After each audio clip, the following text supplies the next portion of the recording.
Hello guys. पिछले video में हमने एक पुराने तालाब से कुछ मिट्टी, कुछ पौधे और एक झील से पानी लिया और सब कुछ एक्वेरियम में डाल दिया ताकि बहुत तरह के जिंदा प्राणियों के साथ एक पूरा बढ़ा हुआ इकोसिस्टम बनाया जा सके जो प्रजनन करेंगे और उन मछलियों के लिए जिंदा खाने के तौर पर काम करेंगे जिन्हें हम आज इसमें बसाने जा रहे हैं। एक शाम एक्वेरियम के निवासियों को देखते हुए हमने रेत पर एक बड़े हरे जीव को चलते हुए देखा। इसका लंबा शरीर मगरमच्छ जैसा था, जबकि इसका सर बिल्कुल प्रेइंग मैंटिस जैसा था। ये धीरे धीरे लेकिन आखिरकार अपने शिकार तक पहुंच जाता है, लेकिन इस बार शिकार भागने में कामयाब रहा। हमें लगता है कि ये किसी तरह के शिकारी का लार्वा है और हम आने वाले वक्त में पता लगाएंगे कि ये क्या बनता है। हम अक्सर एक्वेरियम के शीशे पर साइक्लोप्स नाम के इन छोटे जीवों को देखते हैं। जाहिर है इन्हें ये नाम इनके सिर पर बड़ी लाल आंख की वजह से मिला है, जिसका इस्तेमाल ये शिकार की तलाश में करते हैं। इस शॉट में हम एक मादा साइक्लोप्स को इसकी पूंछ के नीचे बहुत सारे अंडे के साथ देख सकते हैं। उम्मीद है इनमें से कई छोटे साइक्लोप्स निकलेंगे। हम एक्वेरियम की दीवार पर हमारे ग्रह के सबसे बेहतरीन जीवों में से एक को पाकर खुश थे। ये एक छोटा हाइड्रा है। ये एक ऐसा जीव है जो पौधों या चट्टानों से चिपक जाता है और उन पर रहता है। ये अपने शरीर को कई हिस्सों में बांटकर प्रजनन करता है। क्या आप सोच सकते हैं कि आपके पेट से कोई दूसरा इंसान बढ़कर निकले? हाइड्रा के साथ बिल्कुल ऐसा ही होता है। साथ ही हम ये देखकर हैरान रह गए कि ये अपने जहरीले जाल को कितनी दूर तक फैला सकता है। शिकार को छूने पर जहर उसे लकवाग्रस्त कर देता है। आखिरकार शिकार हिलना बंद कर देता है। हाइड्रा अपना खौफनाक मुंह खोलता है और चुपचाप अपने शरीर के अंदर खाना खींच लेता है। हाइड्रा के सुपर प्राणी होने का सबसे बड़ा सबूत ये है कि इसे 10 हिस्सों में काटने पर भी ये नहीं मरेगा। उस पर ये बदलाव शुरू करता है, जिसके प्रोसेस में हाइड्रा का तमाम टुकड़ा एक लेगो कंस्ट्रक्शन सेट बन जाता है और तमाम सेल्स एक अलग ईंट के तौर पर कार्य करती हैं। ये शरीर को फिर से व्यवस्थित करना और फिर से जोड़ना शुरू करते हैं, लेकिन एक छोटे साइज में। आखिरकार हर टुकड़ा अपने खुद के सिर, शरीर और मूंछ के साथ एक अलग छोटे हाइड्रा में बदल जाता है। आप एक हाइड्रा को 10 या 100 टुकड़ों में भी काट सकते हैं और 100 छोटे हाइड्रा पा सकते हैं। किस्मत से पानी के भालू पानी में नहीं डूबते हैं, इसीलिए ये हाइड्रा की पहुंच से बाहर है, जो पानी के नीचे तैरने वाले छोटे जीवों के मामले में नहीं है।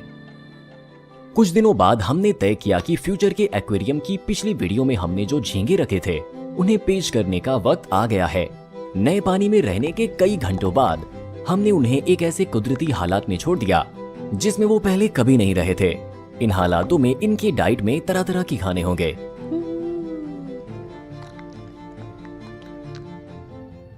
हमने देखा कि हमारा एक्वेरियम एक शिकारी का घर बन गया है, जो इसमें रहने वाले सभी जीवों के लिए खतरा है।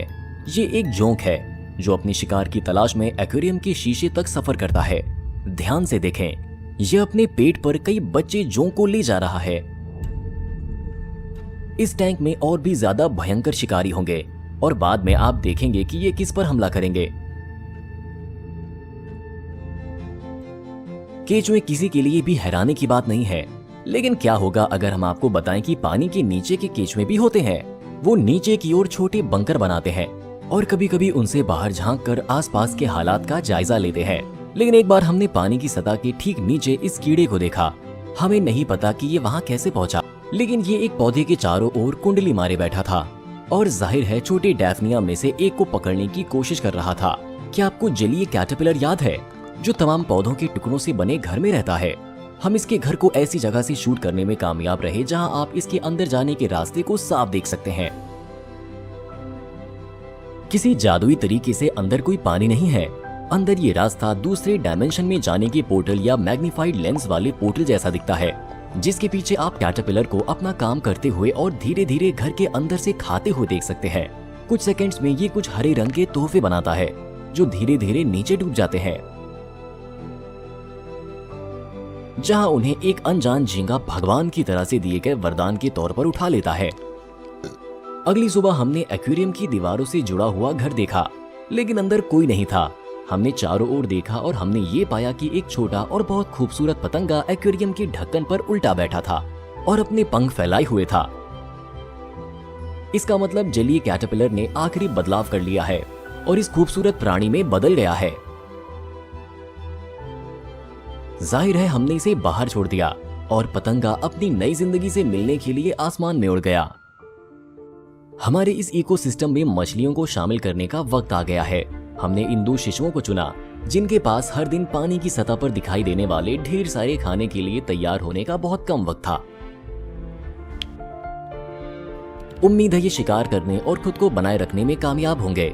चलिए नीचे मछली के साथ कंटेनर को डुबाते हैं और तब तक इंतजार करते हैं जब तक ये खुले पानी में तैर नहीं जाते। बच्चे तुरंत खाने को तैरते हुए देखते हैं और इसे खाने की कोशिश करते हैं। हालांकि ये मुश्किल से ही कुछ पकड़ पाते हैं क्योंकि खाने जिंदा हैं और तेजी से तैरकर दूर चले जा रहे हैं। मछलियों में से एक के पेट से किसी तरह की छड़ी निकली हुई थी, लेकिन इसने अपने बच्चे को शिकार जारी रखने से नहीं रोका। ये हमारे लिए सबसे दिलचस्प पलों में से एक था। हम अपनी आंखें एक्वेरियम से हटा नहीं सके और लगभग 1 घंटे तक इसके बगल में रहे और इन छोटे बच्चों को इस लगभग जंगली इकोसिस्टम में असली शिकारी बनते देखा। और तभी हमने एक्वेरियम के तल पर एक बहुत ही अजीब नजारा देखा। मेरे लिए अनजान 2 पानी के नीचे के जीव एक साथ फंसे हुए थे। और नहीं, ये वो नहीं है जो आप सोच रहे हैं। बड़े जीव ने छोटे जीव को अपने पैरों से पकड़ लिया और इसे जाने नहीं दिया। हाँ, हम इन्हें कई दिनों तक देखते रहे और ये हमेशा साथ रहते थे। हमें लगता है कि इस बड़े कीड़े ने किसी वजह से छोटे जीव को बंधक बनाया हुआ है और इसे कभी नहीं छोड़ता। अच्छी बात यह है कि बंधक को कभी कभी कुछ खाना मिल जाता है, इसीलिए ये शायद भूख से मरेगा नहीं।